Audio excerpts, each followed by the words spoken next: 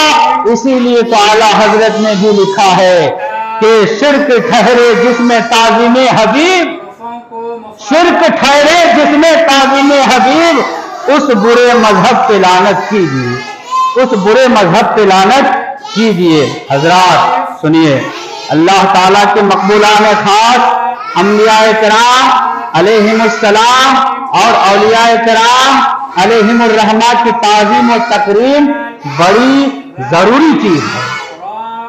انبیاء کی تعظیم، اولیاء کرام کی تعظیم یہ بڑی ضروری چیز ہے. ان کے تعظیم میں، ان کے ادب میں کوئی ذرہ برابر بھی گستاخی نہ ہونے پائے، کمی نہ ہونے پائے. ان پاک لوگوں کی تعظیم و تلقین، ان کے باطنی فیوز و برکات کا انکار بھی کبر و انانیت ہی کی وجہ سے ہے. اگر کسی نے ہمارے نبی کی تعظیم یا دیگر انبیاء کرام کی تعظیم میں ذرہ برابر بھی اپنے دل میں کمی کیا تو یہ کس کی وجہ سے ہے؟ تکبر کی وجہ سے ہے. اولیاء اللہ کی شان اگر گھٹانے کی کوشش کی کس کی وجہ سے ہے؟ تکبر کی وجہ سے ہے. غرور یہی سکھاتا ہے کہ اللہ تعالیٰ ہر جگہ حاضر و ناظر ہے، سمیع و بصیر ہے، قریب اور مجیب ہے، وہ خود ہادی ہے. غرور کیا سکھاتا ہے؟ اللہ ہر جگہ موجود ہے. غرور انسان کو کیا سکھاتا ہے؟ اللہ قادر ہے، اللہ ہر جگہ موجود ہے، وہ خود ہی ہادی ہے. پھر ہمیں ان واسطوں سے وسیلوں اور مرشدوں کی کیا ضرورت ہے؟ غرور کیا سکھاتا ہے؟ خود اللہ سے ہدایت لو. ہم ان واسطوں کی ہمیں کیا ضرورت ہے؟ مرشدوں کی کیا ضرورت ہے؟ ہمیں اللہ کافی ہے. اس انانیت و استکبار پر توحید کا تما لگا کر بزرگان دین سے اجتناب، بزرگان دین سے دوری یعنی اجتناب اور مسلمانوں کی طرف شرک کا انتصاب اور پھر یوں کہنا کہ ہم براہ راست اللہ تعالیٰ سے معاملہ کرتے ہیں، ہم جو بھی مانگتے ہیں اللہ تعالیٰ سے مانگتے ہیں، ہم جو بھی معاملہ کرتے ہیں اللہ تعالیٰ سے کرتے ہیں. محض ایک دھوکہ ہے. کیا ہے؟ صرف یہ کہنا کہ ہم اللہ سے مانگتے ہیں، اللہ سے مانگتے ہیں. کیا ہے بولیے؟ دھوکہ ہے. یہ محض دھوکہ ہے. بات کو سمجھیے، کیا یہ دھوکہ ہے. چنانچہ حضور صلی اللہ علیہ وسلم سے ایک ایسے ہی شخص نے جس کا نام رافع ابن خزیمہ تھا. کیا نام تھا بولیے؟ رافع ابن خزیمہ تھا. یہ بات کہی کہ اگر اب اللہ کے رسول ہیں تو اللہ سے فرمائیے کہ وہ ہم سے براہ راست کلام کریں. کیا کہا کہ اگر آپ اللہ کے نبی ہیں تو آپ خدا سے کہیے وہ ہمارے سے بھی بات کرے، ہم سے بھی کلام کرے تاکہ ہم خود سنیں.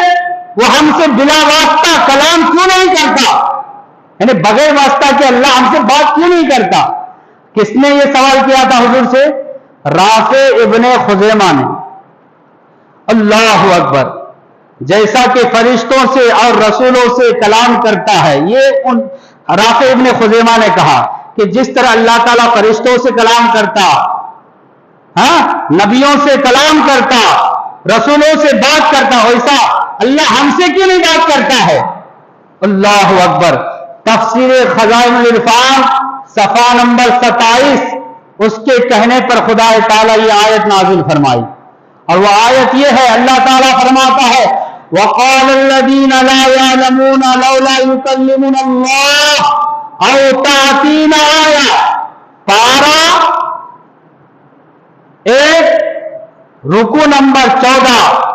ترجمہ سنیے. اور جاہل بولے اللہ ہم سے کیوں نہیں کلام کرتا, یعنی ہم سے بات کیوں نہیں کرتا, یا ہمیں کوئی نشانی ملے. اور دوسری جگہ اللہ تعالیٰ ارشاد فرماتا ہے وَقَالَ الَّذِينَ لَا يَرْجُونَ لِقَاءَنَا لَوْلَا أُنزِلَ عَلَيْنَا الْمَلَائِكَةُ أَوْ نَرَىٰ رَبَّنَا لَقَدِ اسْتَكْبَرُوا فِي أَنفُسِهِمْ وَعَتَوْا عُتُوًّا كَبِيرًا. اور بولے وہ لوگ جو ہمارے ملنے کی امید نہیں رکھتے کہ ہم پر فرشتے کیوں نہیں اتارے, یا ہم خود رب کو دیکھتے. بے شک یہ لوگ اپنے جی میں بڑے ہی متکبر واقع ہوئے ہیں اور بڑی سرکشی پر اتر آئے ہیں. دیکھا آپ نے, یہ لوگ بھی انبیاء کرام علیہ السلام کے وسیلہ کے بغیر براہ راست اللہ سے ہم کلام ہونا چاہتے تھے. کیا سمجھے؟ جنہوں نے یہ اعتراض کیا, یہ لوگ بغیر نبیوں کے اللہ سے ہم کلام ہونا چاہتے تھے, اور انبیاء کرام و ملائکہ کی مثل بن کر چاہتے تھے کہ اللہ براہ راست ہم سے بات کرے, براہ راست ڈائریکٹ ہم سے بات کرے, اور ہم براہ راست اس سے معاملہ کرے. اللہ تعالیٰ نے ایسے لوگوں کو لا یعلمون اور الذین لا یرجون لقاءنا کی لسٹ میں رکھا, اور مقبولان بارگاہ عزتی کے واسطہ سے ان کے انکار کی وجہ یہی بتائی ہے کہ استکبرا, یعنی انہوں نے تکبر کیا. کیا کیا انہوں نے؟ جنہوں نے یہ سوال کیا تھا کہ اللہ ہم سے بات کیوں نہیں کرتا, ہم ڈائریکٹ اللہ سے معاملہ کر لیں گے, جنہوں نے یہ سوال کیا تھا ان کے بارے میں اللہ نے کیا فرمایا؟ یہ انہوں نے تکبر کیا, انہوں نے تکبر کیا. معلوم ہوا کہ تکبر اور غرور کا ایک برا نتیجہ یہ بھی ہے کہ متکبر آدمی وسیلہ اور واسطہ کو انکار کر دیتا ہے, وسیلہ کو نہیں مانتا, واسطہ کا انکار کر دیتا ہے. حالانکہ میرے بھائیوں, ہر چیز کا ملکہ فطرتاً انسان کے وجود میں پایا جاتا ہے, ہر چیز کا ملکہ انسان کے وجود میں پایا جاتا ہے, لیکن اس ملکہ کو زندہ کر کے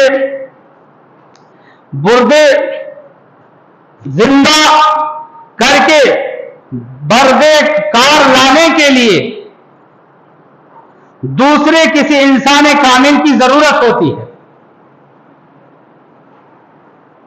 ہر انسان کو علم حاصل کرنے کے لیے ایک ٹیچر کی ضرورت پڑتی ہے نا, استاد کی ضرورت پڑتا ہے کہ نہیں؟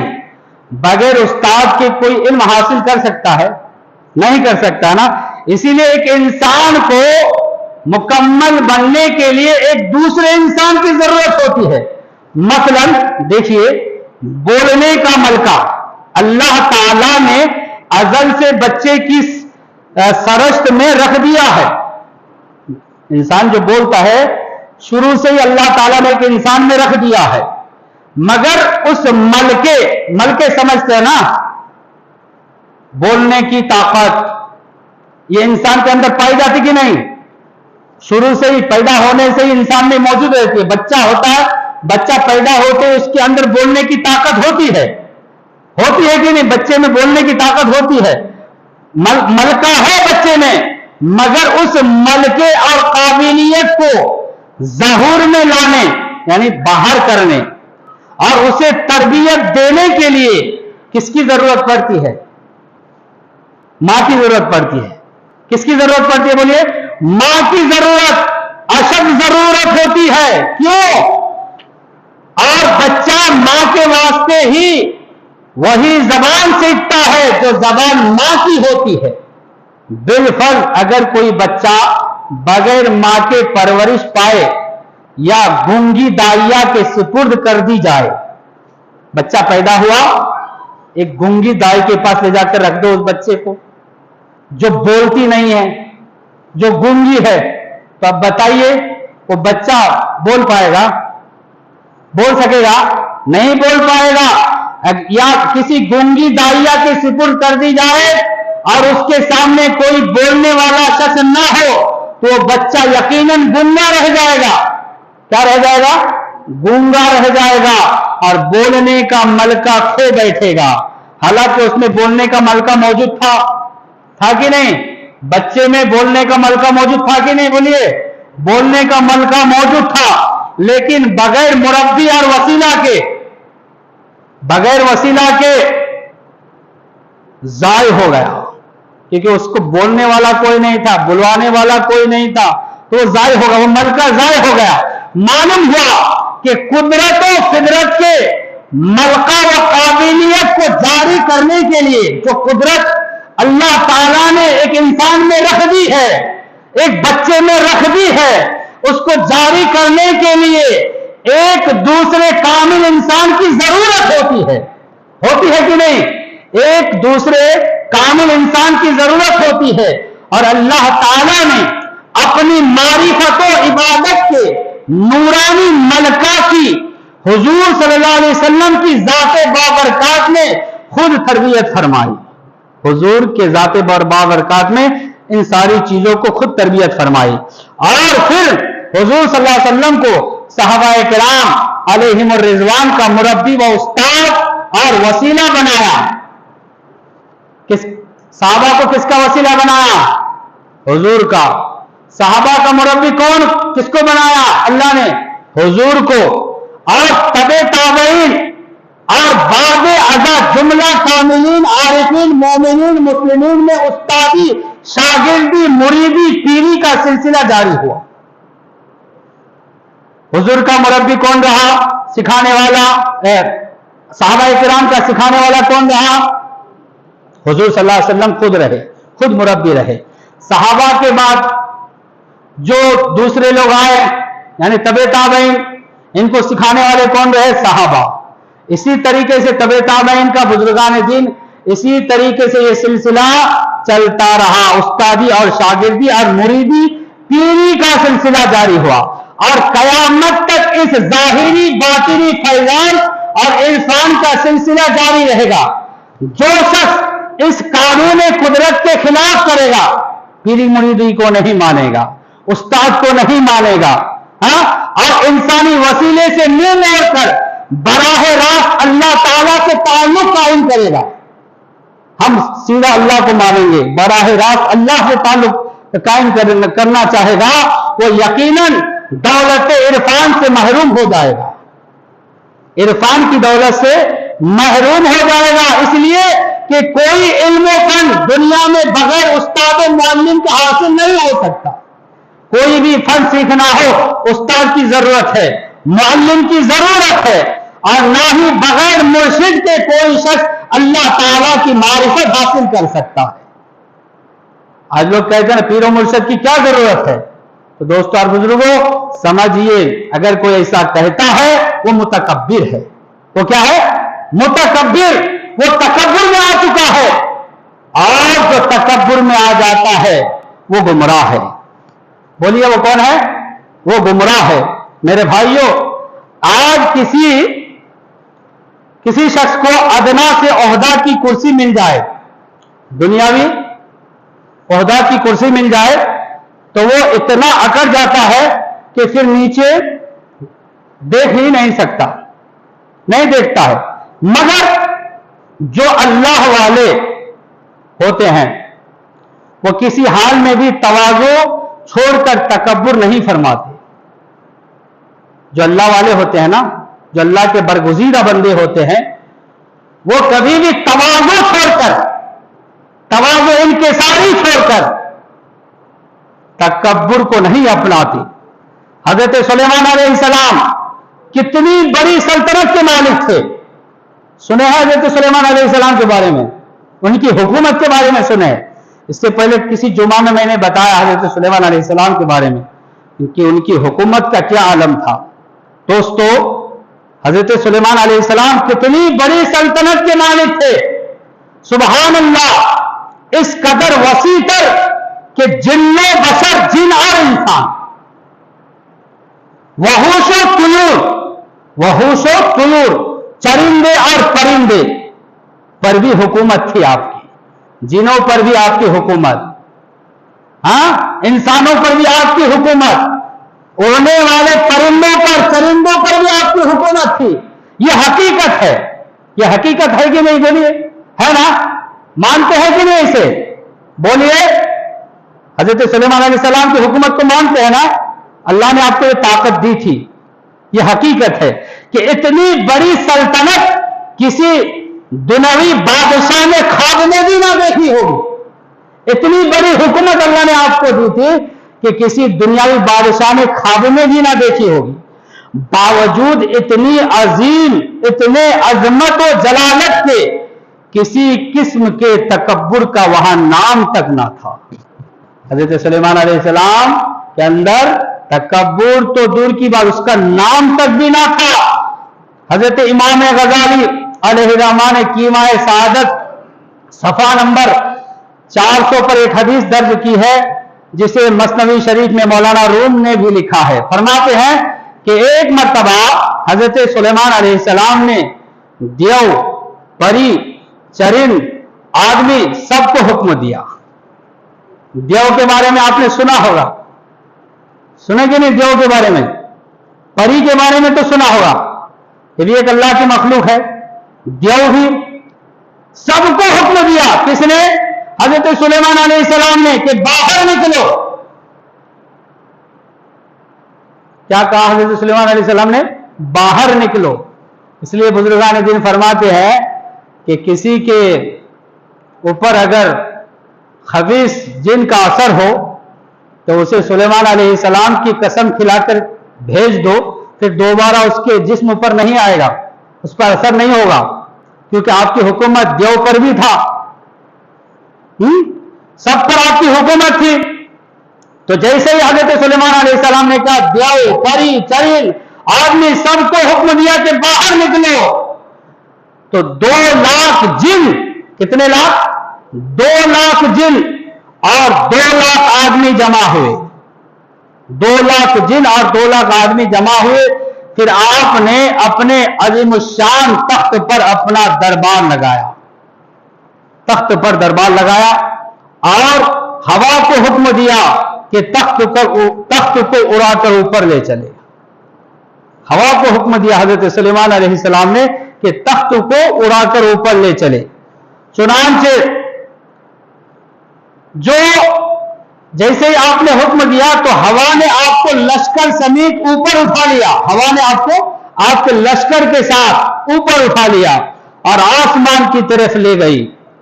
حضرت سلیمان علیہ السلام نے فرشتوں کی تسبیح سنی. آسمان کے اوپر جب وہ تخت ہوا نے لے گئی تو اوپر آپ نے فرشتوں کی تسبیح کی آواز کو سنی, اور پھر آپ نے زمین کی طرف تشریف لائے اور پھر قارے دریا تک, دریا کے آخری حصے تک تشریف لے گئے, زمین کے آخری حصے تک تشریف لے گئے.